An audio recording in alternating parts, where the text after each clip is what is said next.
देखिए, अगर आप किसी भी गाने को as a instrumental lead part play कर रहे हैं तो सिंगर की जो लास्ट वर्ड होता है या कुछ अलाप होता है, कुछ लाइनिंग होती है जो खींचता है ना सिंगर, और उसके पीछे बैकिंग चलती है, तो हमें सिंगर की कुछ शब्द, कुछ मात्रा का जो अलाप होता है उसको कट करके जहाँ से बैकिंग शुरू होती है एज अ कीबोर्डिस्ट हम उसको पकड़ते हैं, तब जाके बीट टू बीट हम प्ले कर पाते हैं, अदरवाइज हमेशा मिस्टेक होगा।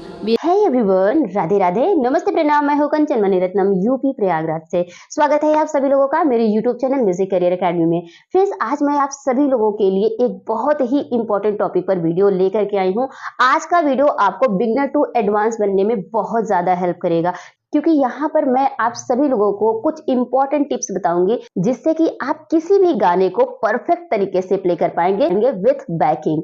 फ्रेंड्स, बहुत सारे बिगनर्स हैं जो बहुत अच्छा गाना प्ले करने लगे हैं, लेकिन वो सिर्फ गाना ही प्ले कर रहे हैं। अगर मतलब गाने का कोई लीड पार्ट प्ले कर रहे हैं, कोई गाने का ट्यून प्ले कर रहे हैं, तो उसके पीछे का जो बैकिंग है उसको साथ में मैनेज नहीं कर पाते हैं, खासकर तब जब वो सिंगल कीबोर्ड प्ले करते हैं। तो आज की वीडियो में मैं आपको समझाऊंगी कि सिंगल कीबोर्ड अगर बजा रहे हो तो कैसे बैकिंग को मैनेज करेंगे, अगर आप डबल कीबोर्ड बजा रहे हो तो बैकिंग कैसे मैनेज करेंगे लीड पार्ट के साथ में। क्योंकि जब आप गाना प्ले करते हो तो पीछे बैकिंग भी आती है। बहुत सारे ऐसे लोग हैं जो बैकिंग नहीं संभाल पाते हैं, बैकिंग को छोड़ देते हैं, या बैकिंग को कवर करते हैं तो उनकी बीट चली जाती है। बहुत बड़ी प्रॉब्लम है। छोटी छोटी बातें हैं जिसको समझना है, और जो बिगनर है वो समझ नहीं पाते, जिसकी वजह से उनकी पूरी की पूरी परफॉर्मेंस खराब हो जाती है। जितने भी कीबोर्ड प्लेयर्स हैं उनकी सबसे बड़ी प्रॉब्लम ये होती है, वो गाना तो प्ले कर लेते हैं, प्रोग्राम भी करने लगते हैं, लेकिन सही तरीके से नहीं प्ले कर पाते, जिसकी वजह से उनको हेजिटेशन फील होता है और उनका कॉन्फिडेंस हमेशा लो होता है जब वो प्रोग्राम करने जाते हैं। देखिए, प्रोग्राम में जब भी कोई गाता है एज अ कीबोर्डिस्ट तो लोग परफेक्ट मानते हैं और लोग सोचते हैं कि ये लीड पार्ट प्ले करे, क्योंकि सारे प्रोग्राम का जो जान होता है वो कीबोर्डिस्ट होता है। सिंगर तो वो आकर के गाना गाता है, लेकिन सिंगर भी डिपेंडेंट होता है कीबोर्डिस्ट पर। मान लेते हैं कि आप प्रोग्राम करने जाते हो और प्रोग्राम से पहले ही, जैसे प्रोग्राम शुरू होने से पहले आपको इंस्ट्रूमेंटल प्ले करना है, तो उसमें परफेक्ट तरीके से गाने प्ले करना होता है। ऐसा नहीं कि, जैसे कि एक एग्जांपल देती हूँ गाने का, कि बहुत प्यार करते हैं तुमको सनम, ठीक है, ये गाना है, या कोई और भी गाना जो भी, जैसे सात समंदर हो गया, देखा है पहली बार, यानी कि चाहे जो भी गाना हो, अगर आप उसको प्ले करना चाहते हैं तो आपके साथ आप अकेले हो, पैडिस्ट है, ढोलक है, तबलिस्ट है, लेकिन और इंस्ट्रूमेंट्स में जैसे बैकिंग वाले वायलिन वाले होते हैं, तो ये जब होते हैं तो बैकिंग अपने आप करते रहते हैं, लेकिन आप अकेले हैं, वन मैन आर्मी की तरह, तो आपको सारी चीजें मैनेज करनी पड़ेगी। तो उस कंडीशन में आपको परफेक्शन के साथ प्ले करना आना चाहिए। बहुत सारे लोग हैं जो अच्छा प्ले करते हैं, लेकिन उनकी टाइमिंग जो है वो गलत हो जाती है, जिसकी वजह से उनको प्रोग्राम नहीं मिलता है। एक दो प्रोग्राम करते हैं, उसके बाद वो प्रोग्राम कराने वाला होता है वो समझ जाता है कि ये कीबोर्डिस्ट अभी उतना पक्का नहीं है, तो वो दोबारा बुक नहीं करते हैं, जिसकी वजह से उनको बहुत प्रॉब्लम होती है और वो परेशान होते हैं। कहते हैं कि हम प्ले तो कर लेते हैं, लेकिन प्रॉब्लम ये होती है कि हम बैकिंग नहीं कर पाते हैं, टाइमली प्ले नहीं कर पाते हैं। क्या दिक्कत हो रही है उनको एग्जैक्टली समझ में नहीं आता। तो आज की इस वीडियो में मैं आप सभी लोगों की ये प्रॉब्लम सॉल्व करूंगी कि कोई भी गाना पर एज अ लीडर प्ले कर रहे हैं, as a lead instrumental play कर रहे हैं, तो आपको किस तरीके से सब कुछ मैनेज करना होगा। तो आज की इस वीडियो में सारे टिप्स को बहुत अच्छी तरीके से समझाऊंगी, तो वीडियो को बिना स्किप किए पूरा देखिएगा। चलिए आइए देखते हैं आगे का वीडियो। देखिए फ्रेंड्स, आप कोई भी गाना लेते हो, आप उसको तैयार करते हो, ठीक, उसके बाद as a instrumental lead part आप प्ले कर रहे हो और बैकिंग वगैरह एकदम परफेक्ट होनी चाहिए। उसके लिए आपको क्या करना है, यहाँ पे ध्यान से सुनिए। वीडियो में आगे बढ़ने से पहले आप सभी लोगों से रिक्वेस्ट है कि प्लीज़ इको को इग्नोर कर दीजिएगा, बिकॉज इको हम कंट्रोल नहीं कर पाते। हर वीडियो में आपसे रिक्वेस्ट करती हूँ, का कुछ टेक्निकल इशू है इसकी वजह से। तो अगर आप इको इग्नोर करके पूरा वीडियो देखोगे तो आई एम श्योर आपको बहुत कुछ सीखने को मिल जाएगा। जब आप किसी भी गाने को सुनते हैं, ठीक है, या बजाते हैं, तो हमें उस सबसे पहली बात जो ध्यान देने वाली होती है वो होती है बीट। हमने बहुत सारे वीडियो में इस बात को बार बार रिपीट किया है, क्योंकि ये गाने की रिक्वायरमेंट होती है।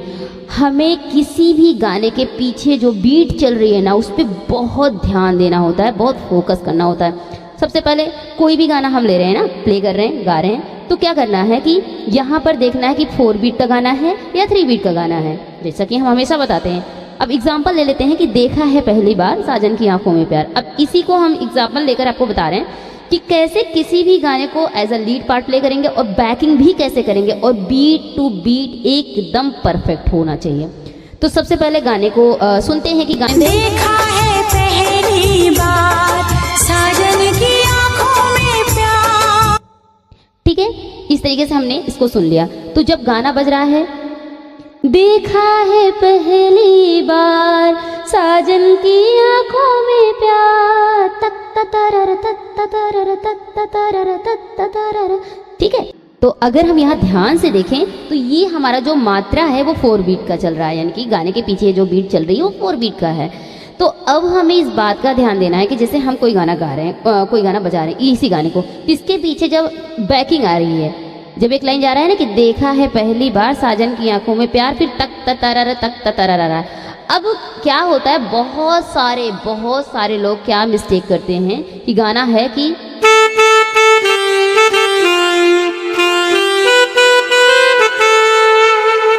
ठीक है, ये सिंगर की लाइन है, लेकिन उसके पीछे आता है बैकिंग। तो अब हमें इस बैकिंग और ये जो सिंगर ने गाया उसको एक में मिला करके उसके बीट को समझ करके हमें प्ले करना होगा, तभी हम उसको प्ले कर पाएंगे। अब बहुत सारे लोग अगर इसको हम दिखाएं, बहुत सारे लोग कैसे प्ले करते हैं, मान लीजिए इस गाने को प्ले करना है तो क्या करते हैं, जैसे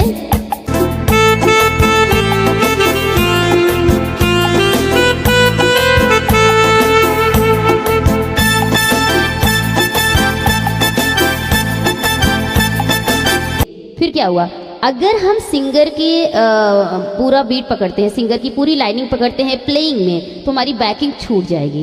तो यहाँ पर ध्यान से सुनिएगा, बहुत इंपॉर्टेंट चीज़ है कि अब हमें क्या करना है, कितनी मात्रा में सिंगर गा रहा है और कहाँ से वो बैकिंग आ रही है, इस बात को बहुत गौर से सुनना होगा।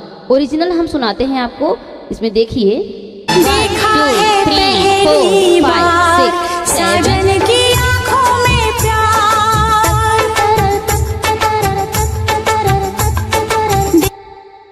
तो समझा आपने कि सम से जा रहा है और सम से ही म्यूजिक भी आ रही है। देखा है पहली बार साजन की आंखों में प्यार, तक तरर। अब प्यार जो है यहाँ चौथी मात्रा पे खत्म हो जाएगा। अब बहुत सारे लोग मिस्टेक क्या करते हैं कि प्यार ये पूरा इतना लंबा खींच लेंगे कि वो 3 मात्रा लेके चले जाएंगे। तो यही मिस्टेक नहीं करना है। कितनी मात्रा में सिंगर गा रहा है, कितनी मात्रा में बैकिंग आ जा रही है, उसी को कंबाइन कर देना है। पहले तो हमें तोड़ के सुनना है, जैसे कि हमने बताया, देखा है पहली बार साजन की आंखों में प्यार, तक तरर तक, प्यार यहाँ खत्म हो जाता है, फिर तक तरर यहाँ से शुरू हो जाता है। तो ये हमें मेंटेन करके रखना है। अब इसके आगे जब आता है, दिलबर तुझे मिलने को कब से था मैं बेकरार, उसके पीछे एक बैकिंग है। अब वहां पर सुनिए कहां से है बैकिंग, ध्यान से सुनिएगा। दिलबर तुझे मिलने को कब से था मैं बेकरार, अब जाके आया मेरे। समझ आया? जब इन्होंने कहा कि दिलबर तुझे मिलने को कब से था मैं बेकरार, अब जाके आया मेरे बेचैन दिल को करार, तक तरर। मतलब समझ में आ रहा है, जब सिंगर गा रहा है कि दिलबर तुझे मिलने को, तो बैकिंग को सुनना था। ठीक है, हम यहाँ पे बार बार रिपीट प्ले नहीं कर सकते बिकॉज कॉपीराइट इशू होने की वजह से। आप इसको ओरिजिनल जब सुनेंगे ना, ध्यान से बार बार इस पार्ट को सुनेंगे तो आपको क्लियर समझ में आएगा कि हम क्या बता रहे हैं। उसकी जो बैकिंग आ रही है ना, स्ट्रिंग की रनिंग आ रही है, क्या आ रही है, ठीक, ये आ रही है। एक बार मैं आपको प्ले करके बता देती हूँ कैसे है कि ये वाला।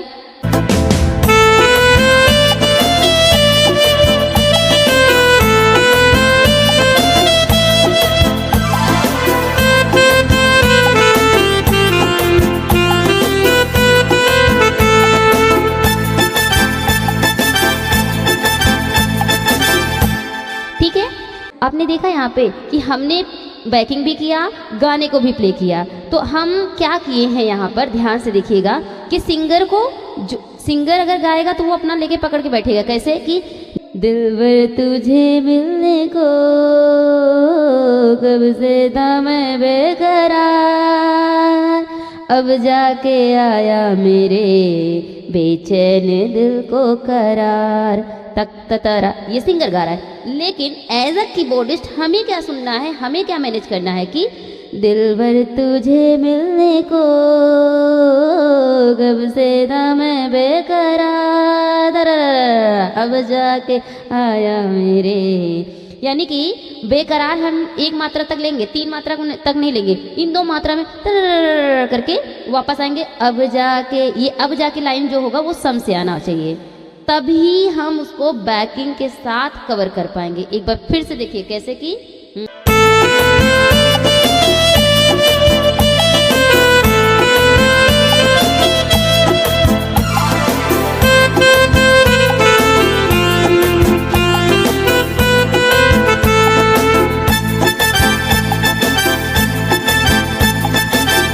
समझ आया कि कैसे मैंने उसको जोड़ा कि दिलबर तुझे मिलने को कब से था मैं बेकरार, अब जाके आया मेरे बेचैन दिल को करार, तक ततर। ठीक है, तो यहाँ पे मैंने बहुत इंपॉर्टेंट चीज़ बताई, अगर आप पकड़ पाए होगे तो बहुत अच्छी बात है।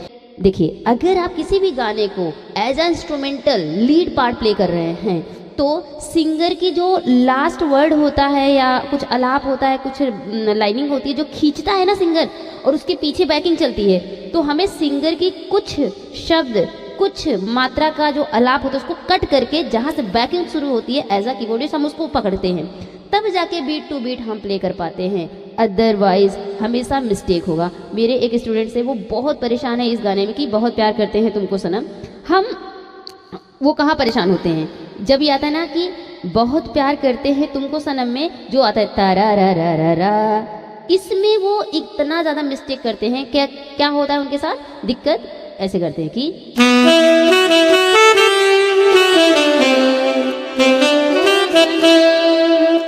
पकड़ के रखते हैं तुमको सनम, तब तारा रा रा रा रा इतना करते हैं कि बीट छूट जाती है। वो मिस्टेक क्या है उनकी मैं आपको बताती हूँ, और ये मिस्टेक बहुत सारे लोग करते हैं। जैसे गाना है ना कि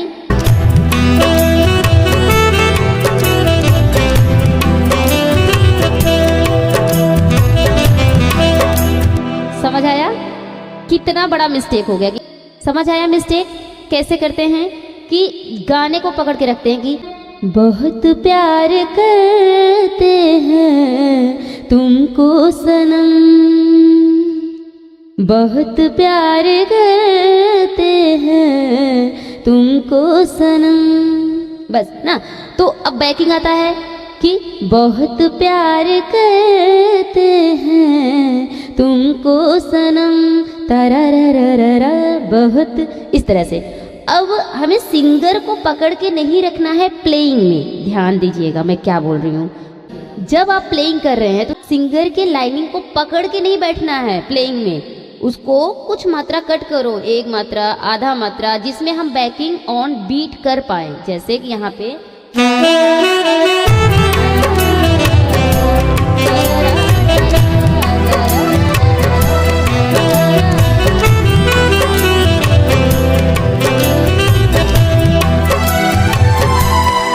एकदम बीट पे एकदम अलर्ट रहना है, अलर्ट।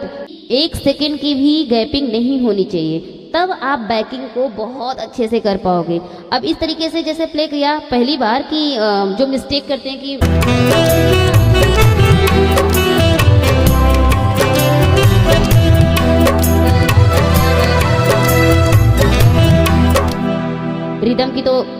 रिदम की तो ऐसी की तैसी हो गई, मतलब बीट तो चली गई ना। और यही मिस्टेक बार बार करते हैं, जिसकी वजह से वो डिमोटिवेट हो जाते हैं। जो भी प्ले करता है, जो भी इस तरह से प्ले करता है, जब समझता नहीं है चीज़ों को। इसीलिए मैं आपको समझा रही हूँ कि जब कोई भी गाना आप प्ले करो तो सिंगर के उस पार्ट को, एंड जो पार्ट होता है ना, लाइनिंग की एंड होता है, वहाँ पे कुछ पार्ट को छोड़ो और वहाँ पे ये देखो कि बैकिंग शुरू कहाँ से हो रही है। जहाँ से, जिस वर्ड से बैकिंग शुरू हो जा रही है वहीं से आप लेके भागो, तभी आप पकड़ पाओगे बीट अगली लाइन का, नहीं तो छूट जाएगी। जैसे इसके पहले वाले में बताया कि दिलबर तुझे मिलने को कब से था मैं बेकरार, अब जाके आया, किया ना 2 मात्रा में खींच दिया, 2 मात्रा में खींचना, क्योंकि वहां पे हमें अब जाके आया मेरे वाली लाइन को पकड़ना है। बताया था ना कि हमें एज अ कीबोर्डिस्ट इस तरीके से माइंड सेट करना है कि कौन सी बीट से, जैसे हमने गा के बोला कि आधा हमने गाना गाया और आधे हमने बैकिंग को तरर करके करा, ये करना पड़ेगा, इस तरीके से जोड़ना पड़ेगा। दोनों को अगर अलग अलग तरीके से देखोगे तो बहुत ही दिक्कत आएगी, आप उसको अरेंज नहीं कर पाओगे। अगली लाइन ऑन द बीट आए उसके लिए आपको पहली लाइन में पूरी अरेंजमेंट कर लेनी है, दोनों को एक साथ जोड़ लेना है। और जोड़ने के लिए जो चीज़ें बढ़ रही हैं सिंगर की, उसको छोड़ दो वहाँ पे, उसको छोड़ करके बैकिंग को पकड़ करके ऑन बीट आ जाओ। ठीक है, ये बहुत ही गूढ़ बात है, बहुत ही इंपॉर्टेंट बात है। अगर आपको समझ आ जाए ना तो समझ लीजिए आपका काम हो गया। आप कभी भी ऑफ बीट नहीं प्ले करेंगे।